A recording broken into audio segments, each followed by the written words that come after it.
Hey guys, once again, well, I'm rocking around here at night in good old Queens, New York. Not gonna specify the location I'm exactly at, but yeah, this is gonna be the third part of my reading from my book called Awake. And yeah, at the expense of sounding like a lunatic in front of people at night, I want to keep on reading these excerpts for you guys, so let's get started. What is love? Did she ever really love me, or did she love the idea of the man I was? The man I presented myself as? For status? We at these times were seeking equality, but we simply aren't equal any way we put it. We are two different beings of the human species that coexist in order to enact societal order. Unfortunately, I believe she was a bit too adhesive to those good old Disney movies that many of us grew up with. Oh, dear old Prince Charming was not good as a capitalist billionaire, enacting his will to keep his pockets plump. The attention has focused more on material value than a flaming heart full of love. I can't say for certain if anything truly is true. Everything kept on record and recorded throughout history could have easily been fabricated and indoctrinated into the minds of all not to question. I mean, they do constantly reinforce these ideas through movies, media, and all those sorts of things, but I don't think most care. They'd rather bang their heads to the next generic rapper their dear charts present to them. The depth of the illusion is one in which will bring you forth into a whirlpool dedicated entirely to diminish the ego and realize that this world was designed in such a way that it would be difficult to even realize that it's all bullshit. We give power and energy to those who believe are doing right for us, but they're merely filling their pockets to their content. But sadly, they just never are content. Yeah, the wicked sinners serving those dark forces that don't want our advancement. The biggest issue we should look into is the wealthy versus the poor peasants who helped them build their version of utopia through their blood, sweat, and labor. We give importance to those who are the wicked ones while they keep parading morality to us constantly, bickering at us, being envious of those normies, as we say, because they cannot feel what they feel. They chose to fill their hearts with illusion, and within that decision, they have emptied their soul down the pouring lava that covers volcanoes. But said equality can never exist as too many biases conform this world. They made us believe it was against race, religion, color, etc. But in the end, it was the most important of all that went under the noses of civilization. The one in which we eat the rich. A slow but intriguing creak of the door. It's been so long since I've seen the light. I've only got glimpses when they would throw my plate of food through the slit. I'm a bit amused that I finally see a figure. The door closes. Don't worry, Adam. I know you are of no harm. I come in peace. A tall, shadowy figure with a raspy voice shuts the door down. As I finally start seeing clearly, I realize that it is Albert, one of the workers of the facility. What brings you about my inviting loony bin? Adam asks. Genuinely curious. I have heard the words that you speak. I myself have overheard so much in the time you have been here that I genuinely believe you are not insane. Albert says all this in a calm manner. Wow, took long enough for someone to realize this, Adam says excitedly. But with his curiosity springs a sense of questionability of Albert. How can I trust that you aren't here to try to just off me and make it look like I hang tight from a knob? Oh, You cannot. It's a matter of realizing I may be of help to you. I've talked to so many patients suffering from deep bouts of mental illness, such as the likes of severe depression, schizophrenia, and they all have one thing in common. They see something that most normal people don't. I've heard it all. I've seen it all at this facility. But mind you, from all I've gathered, is there something up with our view of the world. I don't want to end up like you guys. But your words have made so much more sense to me that I question. Why do I do what I do? Why am I here in this place? When I know damn well all the inhumanity, atrocities, and pain that occurs behind these walls. I felt a guilt that consumes me day by day. Is this piece of paper really worth it? Long gone are the days any of this has had any purpose or sense. I guess as the saying goes, ignorance is bliss. Albert, with a portrayal of sadness clearly expressed on his face. The way you express yourself, Albert, is definitely one who seeks answers and wants to cater to build a better world. But realize this, you must cater to yourself and be the change you want to see in the outside world. It's a bit tough to explain, but we definitely have been lied to. More than we know. I just don't know how people will understand me, if they can at all. Breaking the cycle of the illusion is just the beginning of turning your blindfold over to the Godhead Creator. We are the eye of the Creator, born and made in its image. Every move we make, every decision we take, it's all like a movie to this entity. Seen through your eyes like a film from beginning to end, it gets so complex that I myself am perplexed by our creation.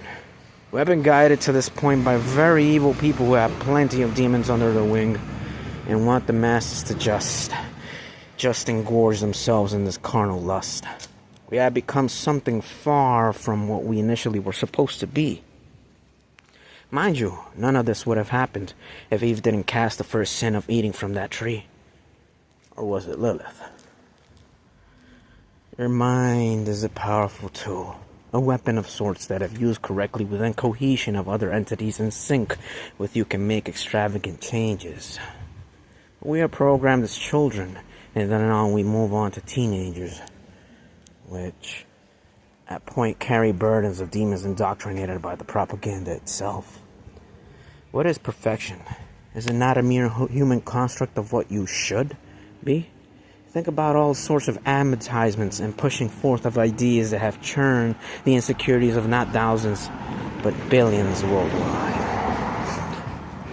It's saddening to see that we as a species have truly degraded to mere puppets of the outer seeking approval of the external. When it is the internal that lacks, the true self that yearns to be found. The ego flourishes and brings forth not just more divisions, but more lack of character. They sell you their snake oil, and the addiction to it is just what keeps you coming back. This game has been constructed even before our first breath. Stamped approval of being a slave through our birth certificate. Aren't we just a number to the rulers? Aren't we all just enslaved to our thoughts of progress and striving for perfection of imperfections that we have been programmed to believe? What if we had never had mirrors and objects that are the art of magic and witchcraft? Would we seek the outer or humbly oblige in the inner? Yes, I cannot deny that we are in far more comfortable predicament than our ancestors. We have homes and such, along with not being in constant threat of carnivorous beasts lurking in the jungle. But I ask myself, how exactly did we get to this point? The uncanny madness that is diving down a rabbit hole, which will probably not lead to a direct answer. How far has been documented without a sinner's touch? It is one of the more difficult tasks to achieve, as we don't know everything. Even everything documented has been written in different languages, along with writing that we have yet to uncover. I now see what you mean. Everything is essentially a half-truth and lie. We are just here on this journey to realize this and come back to the Creator. All is just a gift, a loan of sorts that is not forever. Even our lives are short in the grand scale of time. Albert, with a hand on his chin, scratching it as if thinking about what he is saying. I have come to understand that we are all flawed or are at the mercy of our actions that decide whether or not our reality manifests into one of pure bliss or steered into the entanglement of evil and hatred. Though what I see is a world completely different than the one portrayed on our television screens, the mere idea is fascinating that our very fabric of morality can be dictated by the precursors of what our society values. But sometimes I believe people have an inner feeling that something is amiss, and they begin to slowly unravel the bandages of the mummy that is the ego, and realize that all that is left is nothing. Nothing but what past beliefs and mannerisms that have been dictated and normalized into our lives. No one is evidently evil as far as the eye can tell, but propaganda says otherwise. Adam gives his back to Albert and he says this. What is there to do though concerning this mess? I think it would be catastrophic and quite honestly mind-breaking to the human being that has not even begun to dwell into this knowledge. Would society itself break down if we are not led? Albert is interested in the answer that Adam will present. The system we are under would have to break. We would have to overthrow it and start from scratch. An order in which would not have us enslaved to a piece of paper or a social status in which materialism reigns. What I believe would be the way is to have us all go back to our roots, become farmers, and if we got together as one, many other ideas would flourish in order for the human being to truly progress to its natural evolution. Not one in which we are unwilling sinners in a world dedicated to consent to do this.